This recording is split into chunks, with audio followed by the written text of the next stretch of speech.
अगर आपको चुनाव लड़ने का मौका मिले तो आप किस पार्टी से चुनाव लड़ना पसंद करेंगे?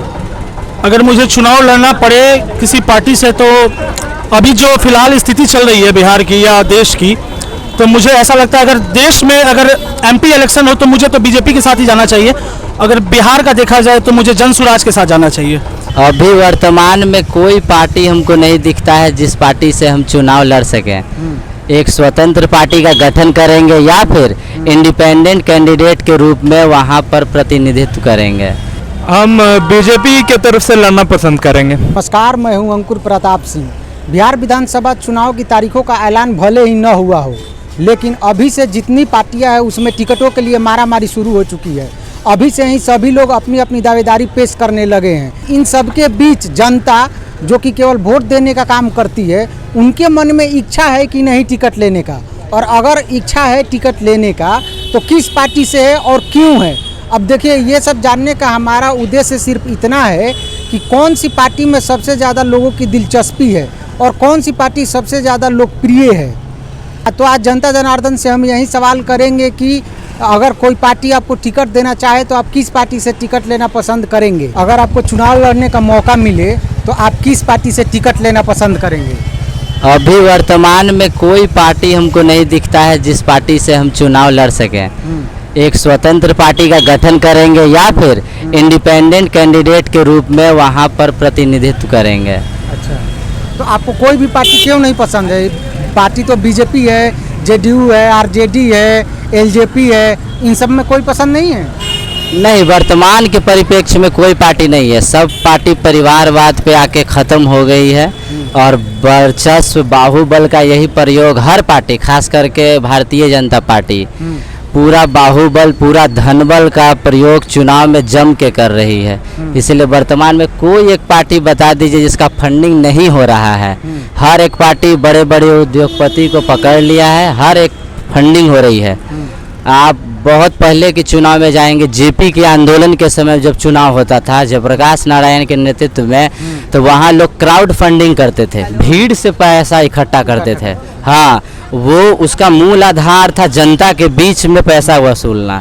अभी आप जनता, आप दम बैठे रहिए, हम आपको वोट के लिए खुद पैसा देंगे। और यही बहुत बड़ा अंतर है जेपी से लेके अभी तक के वर्तमान में। पहले जनता से पैसा लेके चुनाव लड़ते थे, अब जनता को पैसा दे के चुनाव लड़वा रहे हैं। तो आप बीजेपी से इतने नाराज क्यों हैं?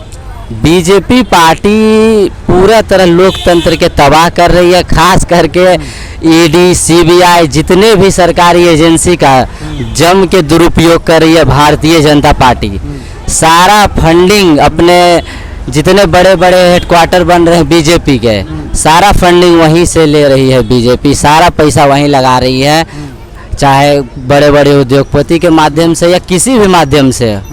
हाँ, अभी वर्तमान तो अगर आप अपना स्वतंत्र पार्टी का निर्माण करेंगे तो उसका क्या नाम रखेंगे? अभी तो उस पर विचार नहीं किया गया, लेकिन समय आने पे वो भी एक विचार का विषय होगा। उस तरह का चीज़ें होंगी, किस प्रकार के लोग जुड़ते हैं, ये उस पर डिपेंड करता है। किन मुद्दों पर काम करेंगे? अभी के डेट में सबसे बड़ा मुद्दा है बेरोजगारी और एक शिक्षा। शिक्षा का स्तर बिहार में दिन पर दिन घटता जा रहा है। शिक्षा का ये स्थिति है कि आप बिहार की कोई भी यूनिवर्सिटी में चले जाइए और आप सेंट्रल यूनिवर्सिटी में एडमिशन लेना है आपको, तो बिहार में ग्रेजुएशन 3 साल में होता था। पहले ग्रेजुएशन जो है, जो ऑल जगह सेंट्रल यूनिवर्सिटी में 3 साल का ग्रेजुएशन, बिहार में आपको 7 साल लगता है ग्रेजुएशन करने में। ठीक है, सबसे बड़ा यही दिक्कत है। 7 साल में ग्रेजुएशन, पीजी, पीएचडी में भी इनरोल हो जाएगा और यहाँ ग्रेजुएशन ही नहीं हो रहा है। अब जाके जयप्रकाश नारायण यूनिवर्सिटी देखिए छपरा, 5-5 साल में ग्रेजुएशन हो रहा है। अब भीमराव अंबेडकर यूनिवर्सिटी देखिए, 6-6 साल में ग्रेजुएशन हो रहा है। कोई सेशन का आता पता नहीं है।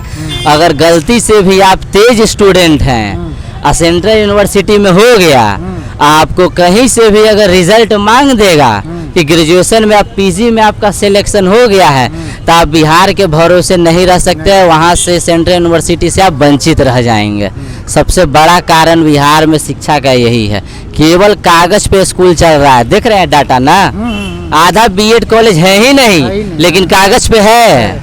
हाँ, तो सबसे बड़ा स्थिति यही लेके है। शिक्षा का स्तर जाके सेंट्रल अभी देखिए बजट आया, बजट में देखिए 25-26 का बजट, पिछला बार शिक्षा का बजट देखिए, इस बार शिक्षा का बजट देखिए, दिन प्रतिदिन घटता जा रहा है शिक्षा का बजट। सबसे बड़ा दिक्कत यही है। अगर आपको चुनाव लड़ने का मौका मिले तो आप किस पार्टी से चुनाव लड़ना पसंद करेंगे? हम बीजेपी के तरफ से लड़ना पसंद करेंगे। क्यों? देखिए, इतिहास गवाह रहा है कि सब बीजेपी में बहुत बड़े बड़े नेता रहे हैं, ठीक है। एक तो हमारे मोदी जी करंट में चल ही रहे हैं, उनसे पहले अटल बिहारी वाजपेयी जी जिनको सभी लोग सम्मान किए, ठीक है। और अभी करंट में मोदी जी को सम्मान कर रहे हैं, क्योंकि जितने भी नई नई चीज़ें, चाहे राम मंदिर का बनना हो, सिंदूर ऑपरेशन हो, चाहे 370 लागू करना हो, कश्मीर का जो भी चीज़ है, वो सब मोदी जी के अंडर ही ये सब हो पाया है, ठीक है। उरी स्ट्राइक हो, जितना भी बड़ा बड़ा चीज़ है वो सब मोदी जी के अंडर ही हुआ है। उन्होंने बीजेपी को अच्छा से टेक ओवर किया है, बीजेपी अच्छा काम कर रही है, इसलिए मैं चाहूँगा बीजेपी ही कंटिन्यू करे और उनके तरफ से मैं लड़ूँ। लेकिन आप युवा भी हैं और बीजेपी के शासनकाल में तो बेरोजगारी काफ़ी बढ़ी है। बेरोजगारी तो पहले से भी थी, सिर्फ बीजेपी में ही कैसे बोल रहे हैं आप? बीजेपी के शासनकाल में 45 सालों का सबसे ज़्यादा बड़ा बेरोजगारी बढ़ा है। 45 सालों में सबसे ज़्यादा बेरोजगारी बढ़ा है। 45 सालों में? हाँ। अब पहले बेरोजगारी नहीं था? पहले भी था, लेकिन तब? अभी सबसे ज़्यादा है। ये आप कैसे बोल सकते हैं? पहले का डेटा बताइए क्या है, अभी का तो बता दिए, पहले का क्या है? कांग्रेस 75 साल शायद उन्होंने शासन किया, तो उसका डेटा पहले निकालिए। इधर तो आप निकाल लिए, वो 70-75 साल से कर रही है, उसका भी तो कोई डेटा होगा। वहाँ उस समय भी तो बेरोजगारी थी, तो ये कैसे बोल रहे हैं कि इसी में आपका 45 साल कितना बोले थे आप? 45 सालों में सबसे ज़्यादा बेरोजगारी यहाँ पे इसमें? इस समय। और कांग्रेस के टाइम में नहीं था ये चीज़? कांग्रेस के टाइम में भी था, लेकिन तब उसका डेटा कहाँ है? मतलब कितना था, तो आप ही बता दीजिए कितना था। इतना ज़्यादा बेरोजगारी नहीं था कांग्रेस के शासनकाल में जितना अभी है। तो वो तो आप बीजेपी का बता रहे हैं ना, 45 साल में सबसे ज़्यादा, ठीक है। और कांग्रेस में नहीं था, इतना ज़्यादा नहीं था, ये आप कैसे बोल सकते हैं? क्या प्रूफ क्या है? अच्छा, चलिए ये बताइए कि बीजेपी के शासनकाल में केंद्रीय एजेंसियों का दुरुपयोग भी काफ़ी बढ़ा है। जैसे मतलब? जैसे ईडी सीबीआई का दुरुपयोग काफ़ी बढ़ा है। कोई हाल फिलहाल की घटना जिसमें कि ये चीज़ पुख्ता होती हो? कई सारे नेता हैं जिनको जेल में डाल दिया जाता है बिना किसी प्रमाण के, फिर कोर्ट उनको कौन से नेता को डाला कोर्ट गया? फटकार भी लगाता है। अगर आपको चुनाव लड़ने का मौका मिले तो आप किस पार्टी से चुनाव लड़ना पसंद करेंगे? अगर मुझे चुनाव लड़ना पड़े किसी पार्टी से, तो अभी जो फिलहाल स्थिति चल रही है बिहार की या देश की, तो मुझे ऐसा लगता है अगर देश में अगर एमपी इलेक्शन हो तो मुझे तो बीजेपी के साथ ही जाना चाहिए। अगर बिहार का देखा जाए तो मुझे जन स्वराज के साथ जाना चाहिए। क्यों? क्योंकि जन स्वराज एक अच्छा थॉट लेके आ रही है बिहार में। उनके कार्य करने का अब जो अभी लग रहा है स्टेटस कि वो घूम घूम के सब तरफ जा रही है, गांव ग्रामीण क्षेत्र में जा रही है, शहरी क्षेत्र में जा रही है, सभी लोगों से बात कर रहे हैं, उनके दर्द दुख देख रहे हैं कि क्या प्रॉब्लम है, उनकी मदद कर रहे हैं। मतलब ये प्रशांत किशोर जी मतलब पहले से तो बहुत फेमस आदमी है ही और बहुत अच्छे नेता भी हैं, अब प्रवक्ता भी हैं, उन्होंने चुनाव भी लड़ा है बहुत बार, तो उनमें वो काबिलियत है जो बिहार में वो एक नई चीज़ लेके आ सकते हैं जो अब इन पार्टियों से संभव नहीं है अभी। क्योंकि आप देख ही रहे हैं, जदयू को देख रहे हैं, बिहार में बीजेपी को देख रहे हैं, आरजेडी को देख रहे हैं, तो एक मुझे लगता है कि एक बेस पॉइंट है प्रशांत किशोर जी के लिए कि जो वो बिहार में चल कर आए और नया कुछ करने की कोशिश करे जिससे बिहार का विकास हो और समृद्ध हो। बस।